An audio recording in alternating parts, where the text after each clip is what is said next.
Se você pesquisou sobre híbridos nos últimos meses, já deve ter ouvido falar que o motor a combustão nesses carros novos não serve mais para mover as rodas, mas sim para funcionar como um gerador de energia ambulante. Então a Geely trouxe para o Brasil agora o SUV EX5 com a tecnologia EMI, a Nordtor 2.0, prometendo um consumo impressionante e autonomia total de até 1.300 quilômetros. Mas tudo tem um marketing muito forte, Mas o ideal aqui da gente é entender como funciona na prática esse motor 1.5, que atua predominantemente como gerador num trânsito urbano. Então, será que a arquitetura híbrida em série é realmente superior aos híbridos paralelos e aos CVT, o eCVT da Toyota? O que acontece com a eficiência em estrada acima de 120 km, quando a bateria também descarrega? Então, hoje, aqui no Artifícios Automotivos, vamos então colocar a física, que eu sempre trago aqui, termodinâmica, engenharia, dinheiro no bolso, se vale a pena. Então, prepare aí seu bloco de notas, o conteúdo é bem técnico, para você que está procurando híbridos atualmente, ok? A mecânica é pesada. E não esqueça também de clicar no botão de hype, isso ajuda demais aqui o nosso canal a continuar trazendo esse tipo de conteúdo. Para você não ser enganado em termos de marketing, que eu falo sempre aqui, precisamos entender então a classificação exata das arquiteturas híbridas, Existe agora o híbrido paralelo tradicional. Nos sistemas paralelos convencionais, o motor a combustão e o elétrico estão fisicamente acoplados à transmissão. Lembra do Toyota Corolla híbrido? Então, ambos enviam torque simultaneamente para o eixo do carro. Qual é o problema disso? O motor térmico precisa variar sua rotação de acordo com a velocidade do veículo. Então, operando constantemente fora daquele ponto de eficiência máxima. Aí passaram a existir os híbridos em séries puros, que são chamados de estilo Range Extender, que são os EREV. Aqui o motor a combustão tem zero conexão física com as rodas, C10, para vocês poderem entender. Ele opera acoplado como um gerador, queimando combustível para criar corrente elétrica que alimenta a bateria ou o motor elétrico principal. Beleza, A tração é 100% elétrica. Qual é a desvantagem então disso? Na estrada, converter energia mecânica em elétrica e depois em mecânica novamente, então acabam gerando perdas. Toda conversão tem perda, ok? Principalmente lá no inversor e no gerador. Então aí tivemos agora a terceira solução, que se chama Geely EMI, híbrido em série paralelo com transmissão EDHT 11 em 1. Então a Geely agora utiliza um sistema chamado Nordtor, EMI, que é Emotive Intelligence. Trata-se de uma transmissão dedicada EDHT, que integra um módulo de potência de carbeto de silício, com uma VCU, que é a unidade de controle do veículo, em dois motores elétricos. Um chamado P1, que atua como gerador de alta eficiência, e o outro chamado de P3, que é o motor de tração, com 218 cavalos nesse modelo e 262 newtons de torque. Na cidade ele opera como um híbrido em série. O motor 1.5 a combustão liga apenas quando necessário, travando sua rotação ideal para mover somente um gerador, que é o P1, enquanto o motor P3 traciona o carro de forma 100% elétrica. Mas na estrada, o sistema aciona uma embreagem de acoplamento direto, fazendo esse motor térmico tracionar, nesse momento, o eixo dianteiro em modo paralelo. Olha só que interessante. O P3 está lá atrás e o motor térmico na frente, eliminando a perda de conversão elétrica quando o carro precisa de velocidades mais altas, constantes, acima de 120 km por hora. Por que colocar, então, o motor a combustão para atuar como gerador, e não como tracionador principal na cidade? É uma sacada genial de engenharia. Porque a gente sabe, já estou explicando para vocês, Eficiência térmica. Um motor a gasolina convencional de ciclo Otto em um carro comum converte apenas 25 a 30% de energia contida naquele combustível em movimento mecânico. É um desperdício enorme. A cada 1 litro, 70% é jogado fora no escapamento. Muita gente não sabe disso. Então é tudo perdido em forma de calor, nos radiadores, em gases do escapamento. Esse motor, que é 1.5 aspirado da Geely, ele tem ali, na sua forma de motor a combustão, desenvolvido especificadamente para a função de gerador. Ele sempre atua como o C10, em todo momento, Ele atinge, então, ali a eficiência térmica recordes, que alcança aí 45% de eficiência. O C10 também, Então, como que isso é alcançado? Eles utilizam ali uns ciclos Actions avançados. O motor atrasa fechamento de válvulas de admissão, fazendo com que a taxa de expansão seja significativamente maior do que a taxa de compressão real, de um motor convencional de ciclo Otto. Então, extrai ali ao máximo que pode atualmente as últimas gotas de energia de queima de combustível. Porém, trabalham com taxa de compressão elevada.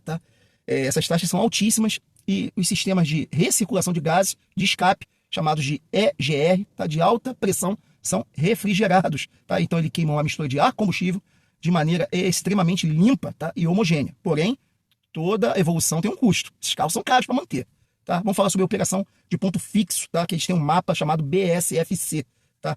Esse motor térmico na cidade não precisa responder ao seu pé direito para acelerar as rodas, correto? Tá? A central eletrônica o fixa na rotação de menor consumo específico, tá? De combustível. Então esse BSFC, que é Brake Specific Fuel Consumption, tá? Que é o consumo, ele opera com uma usina termoelétrica em miniatura acoplada àquele gerador P1, que fica lá na frente, tá ok? O P3 é o motor elétrico para tracionar as rodas lá atrás. E o motor térmico traciona de vez em quando as rodas da frente. Então é aqui que o entusiasta automotivo precisa entender as diferenças de consumo entre rodar em centros urbanos e encarar rodovias. Então o carro muda de comportamento. No trânsito urbano, é um cenário perfeito para esse gerador, tá? Na cidade, a velocidade varia o tempo todo. Então você, carro a combustão tradicional, a gente para, arranca de sinaleira, né? Existe ali um consumo massivo de combustível. No Geely, com o EX5, com essa tecnologia EMI, o torque instantâneo, tá? Chegam a 380 newtons, combinado ali, tá? É entregue pelo motor elétrico. O motor 1.5, a combustão só entra em ação para alimentar aquele gerador P1 lá na frente, tá? Sem sofrer variações de rotações bruscas. Então qual é o resultado disso tudo? O próprio Inmetro, em testes práticos, apontam médias urbanas entre 14,8 a 17,3 km a cada litro. Isso é pessimista, tá? Mas são números extraordinários para um SUV de 1,8 toneladas e 4,74 metros de comprimento. Na estrada a 120 por hora, então já temos aqui um desafio de arrasto, tá? Aerodinâmico. Então quando você entra em rodovias e mantém velocidade constante e elevada, tem muita gente que tem pé pesado aí, gosta de andar rápido, por isso que não tem carros elétricos, tá? A demanda de energia muda. Se o carro dependesse apenas em modo em série, motor térmico, gerando eletricidade para o motor elétrico gerar roda, como acontece com o Leapmotor C10, a eficiência cairia devido a perdas de conversão mecânica, tá? Elétrica e mecânica novamente. Por isso a transmissão é DHT da Geely, com essa embreagem acoplada, chama lock-up, acoplamento direto, em altas velocidades. Esse motor 1.5 passa a tracionar as rodas diretamente através de uma relação de marcha longa otimizada para cruzeiro rodoviário. Tudo automatizado, você não precisa fazer nada. O motor elétrico fica em segundo plano nesse momento para assistências pontuais para ultrapassagem. Então, por isso, na estrada, mesmo com bateria descarregada, o consumo se mantém estável naquela faixa de 14 km por litro. Então, diferente de híbridos leves, como os MHEVs ou até mesmo os HEVs atuais, que possuem baterias pequenas, tá? Que muitas vezes não roda aí 1 km em modo totalmente elétrico, o Geely EX5 EMI é um híbrido plug-in, chamado de PHEV, equipado com bateria, tá, de LFP, com capacidade de 18,4 na versão Pro e Max, e tem uma versão Ultra de 29,8 kW. Tá? Esse aí seria mais interessante a compra. É mais caro, mas vai te dar uma autonomia puramente elétrica maior. Tá? O carro, então, permite rodar até 112 km pelo ciclo do Inmetro nessa versão Ultra, sem gastar uma única gota de gasolina. Para quem roda aí até 50 km diários, 80 km por dia, e carrega também na tomada de casa com wallbox, tá? Ou em estações até mesmo rápidas, descer nem é necessário, tá? Que suporta até 60 kW nesse carro, o custo por quilômetro vai cair vertiginosamente. Tá?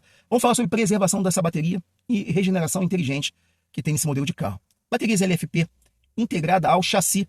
Essa plataforma se chama GEA, Global Intelligent Electric Architecture. Tá? Possui uma alta estabilidade térmica, como toda a LFP. Tá? Durante desaceleração e frenagem, aquele motor elétrico P3 lá atrás atua como freio dinâmico regenerativo e devolvendo cerca de 90% de energia cinética para o pacote de alta voltagem, reduzindo o desgaste de pastilha de freio, como atua em todo o carro elétrico.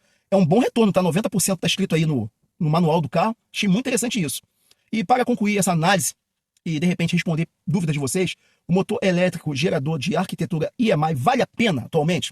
Para um uso urbano, é de longe uma das soluções mais eficientes da atualidade. Tá? Ao isolar motor a combustão do esforço direto, como acontece com o Leapmotor C10, que é uma arquitetura muito inteligente, tá? Tirar o peso do carro, eliminar o pior momento do consumo do motor térmico, top isso aí. Tá? Para uso rodoviário, ao adotar o sistema em série paralelo com transmissão EDHT, que a Geely está utilizando nesse modelo de carro, resolveu aquela fraqueza de geradores puros, garantindo um consumo contido também em estrada. Porém, eu vou dar o meu veredito no final, tá ok? Esses avanços de transmissões dedicadas EDHT e motores térmicos, chegando a eficiências de 45%, 46% de eficiência térmica, prova que a transição de mobilidade elétrica no Brasil já está passando, tá, obrigatoriamente pelos sistemas híbridos agora muito mais inteligentes e calibrados, ok? E se você também valoriza esse tipo de conteúdo técnico que eu trago aqui, fundamentado, tá, em dados de engenharia, manual do carro, tá, estudos que eu tenho de rodagem deles lá fora também, inscreva-se aqui no canal Artifício Automotivo, ativa o sino, tá? Tô na metade do vídeo, né? Tá terminando ainda não, tá? E também clica aqui no botão de hype, tá? Porque esse vídeo acaba ajudando a muita gente a querer entender como que funciona um híbrido, tá? É tudo do mesmo jeito? Não é. Então eu tô trazendo aqui para vocês coisas muito interessantes.